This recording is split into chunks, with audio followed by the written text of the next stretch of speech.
Hello viewers, আসসালামু আলাইকুম। কেয়া cooking হাত থেকে আপনাদের সকলকে স্বাগত জানাচ্ছি। আজকে আমি ঘরে থাকা উপকরণ দিয়ে পিৎজা তৈরি করে দেখাবো। এই পিৎজাটা খেতে দোকানের চাইতে কোনো অংশে কম হবে না, স্বাদে কোনো অংশেই কম হবে না। আপনারা একবার বাড়িতে ট্রাই করে দেখে নিতে পারেন। এই পিৎজাটা খেতেও যেমন টেস্টি হবে তেমন স্বাস্থ্যসম্মতও হয়ে থাকবে। দেখুন কত সুন্দর পিৎজাটা সফট হয়েছে। চলুন তাহলে চলে যাই আজকের মূল রেসিপিতে। এই পিৎজাটি তৈরি করতে প্রথমে একটা বাটি নিয়েছি। এই বাটির মধ্যে আমি 1.5 কাপ ময়দা নিয়েছি। এই কাপ দিয়ে মেপে আমি 1.5 কাপ ময়দা নিয়েছি। আর নিয়েছি 1.5 চামচ ইস্ট।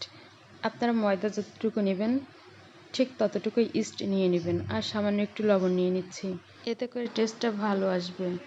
আর এখানে আমি 2 চামচ চিনি নিয়েছি। অবশ্যই আপনারা চিনিটা নেবেন, এখানে খেতে অনেক টেস্টি হয়ে থাকে। আর সামান্য এখানে কুসুম গরম পানি দিয়ে আমি একটু একটু করে মেখে নিচ্ছি। তবে ওর ডোটা পাতলা হলেও সমস্যা নেই, নরম হলেও সমস্যা নেই। পাতলা না, নরম হলে সমস্যা নেই। আপনারা রুটির শেপেও করে নিতে পারেন, আবার চাইলে হাত দিয়েও আপনারা শেপটা তৈরি করে নিতে পারেন। দেখুন আমি এভাবে অল্প অল্প পানি দিয়ে, হালকা কুসুম গরম পানি দিয়ে আমি এখানে ডোটা তৈরি করে নিচ্ছি। আর এটাকে আমি রেস্টে রেখে দেব। দেখুন এভাবে করে আমি ডোটা করে নিয়েছি। আর এখানে তেল মাখিয়ে নিচ্ছি। এখানে আমি 1 চা চামচের একটু বেশি তেলটাও নিয়ে নিয়েছি। তেলটা নিয়ে আমি ভালোভাবে মেখে নিচ্ছি। মেখে নেওয়ার পরে সুন্দর করে আমি এটাকে এক সাইডে রেখে দেব। তবে হ্যাঁ, এই রেস্টে রেখে দেওয়ার জন্য আমি 2 ঘন্টা রেখে দেবো সময় নিয়ে। আর এটাকে মুথে নিতে হবে খুব ভালোভাবে। আমি খুব সুন্দরভাবে এটাকে মুথে নিয়েছি। আর এখন উপর সাইড দিয়ে তেল দিয়ে আমি এটাকে ঢেকে 2 ঘন্টার জন্য রেস্টে রেখে দেব। 1 ঘন্টা রেখে দিলেও চলবে, বাট একটু গরম সাইডে রাখলে 1 ঘন্টাতেই হয়ে যাবে। তো এখন চলে যাচ্ছে আমি মাংসটা মাখিয়ে নেওয়ার জন্য। মাংসটা নিয়েছি আমি বুকের মাংস মুরগির। আর এখানে আদা বাটা 1/2 চামচ, রসুন বাটা 1/2 চামচ, আর নিয়েছি স্বাদ মতো লবণ। আর দিয়ে দিচ্ছি মরিচের গুঁড়া আর সামান্য একটু সয়া সস।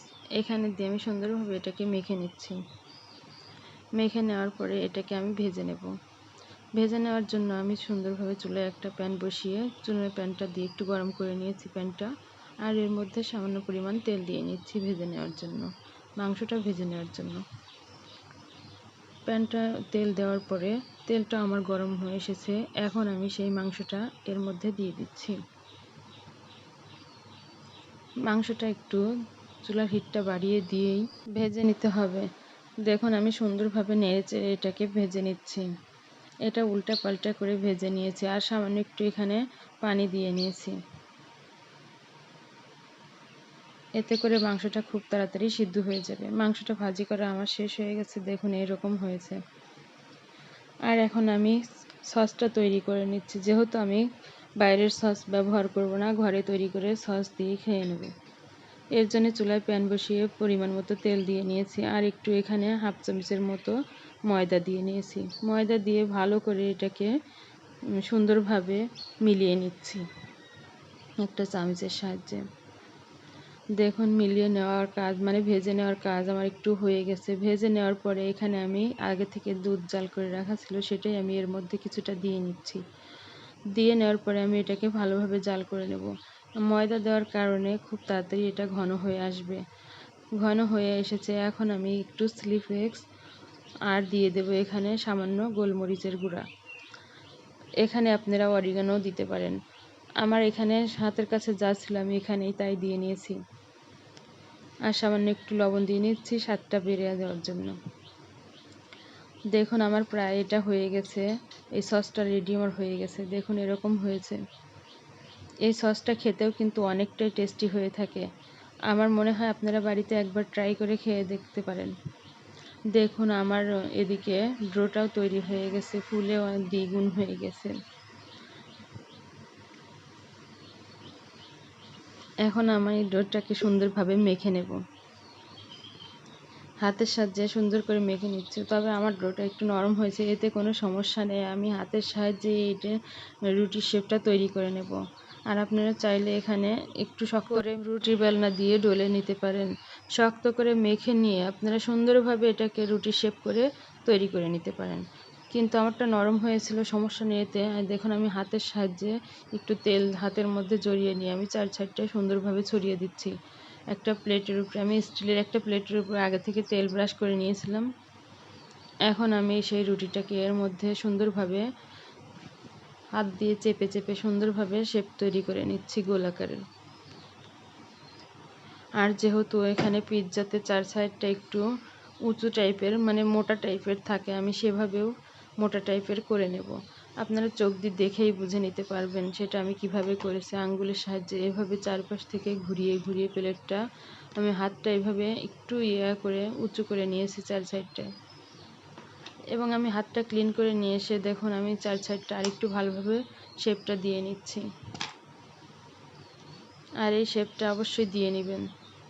আর একটা কাঁটা চামচের সাহায্যে আমি ভিতর থেকে সুন্দরভাবে এরকম করে ফুটা করে নিচ্ছি, এতে করে ভিতর থেকে ফুলে উঠবে না এই রুটিটার। আমি এখানে টমেটো সস দিয়ে নিচ্ছি। টমেটো সস দিয়ে সুন্দর করে একটা চামচের সাহায্যে এটাকে ছড়িয়ে চারপাশে দিয়ে নিচ্ছি। টমেটো সস দিয়ে খেতে অনেক টেস্টি হয়ে থাকে। ঘরে থাকা সকল উপকরণ দিয়েই আমি কিন্তু পিৎজাটা তৈরি করে নিচ্ছি। আর এই সেই সসটা আমি যেটা তৈরি করে রেখেছিলাম সেটাই আমি এর মধ্যে দিয়ে ছড়িয়ে নেব চারপাশ থেকে সুন্দরভাবে চামচের সাহায্যে। দেখুন আমি সুন্দরভাবে চামচের সাহায্যে চারপাশ থেকে ছড়িয়ে নিয়েছি। এখন আমি এর মধ্যে দিয়ে দেব আগে থেকে যে ভেজে রেখেছিলাম মাংসটা, সেই মাংসটা সুন্দরভাবে ছড়িয়ে নিচ্ছি। আর এই মাংসটা দিলে খেতে অনেক টেস্টি হয়ে থাকে। মাংসটা একটু বেশি দিয়ে নেবেন, খেতে অনেক টেস্টি হয়ে থাকবে। মাংসের পরিমাণটা যত দিবেন আপনার পিৎজাটা খেতে তত টেস্টি হবে। দেখুন আমি সুন্দরভাবে ছড়িয়ে নিয়েছি। এখন আমি এর মধ্যে দিয়ে দেব পেঁয়াজ। আমি আগে থেকে পেঁয়াজগুলোকে সুন্দরভাবে স্লাইস গোল আকারে কেটে নিয়েছি। আমি এই পেঁয়াজগুলো সুন্দরভাবে ছড়িয়ে দিচ্ছি এর মধ্যে। আর দিয়ে দিচ্ছি ক্যাপসিকাম এর মধ্যে। ক্যাপসিকাম দেওয়ার পরে আমি আবার মাংসটা দিয়ে নিয়েছি। আমার হাতের কাছে এক কালারের ক্যাপসিকাম ছিল, তাই আমি এক কালারের ক্যাপসিকাম দিয়েই এটাকে সুন্দরভাবে সাজিয়ে নিয়েছি। ক্যাপসিকামটা একটু হলুদ হলুদ ভাব এসেছিল একটাতে, আমি সেটারও একটুখানি দিয়ে নিয়েছি। আর সেই সসটা আগে থেকে যে তৈরি করেছিলাম সেই সসটা আমি আবার দিয়ে দিলাম উপর থেকে একটু করে। এখানে আমি টমেটো সসটাও দিয়ে নিলাম। এতে খেতে অনেক টেস্টি হবে, দেখতেও মাশাআল্লাহ অনেক সুন্দর হয়েছে।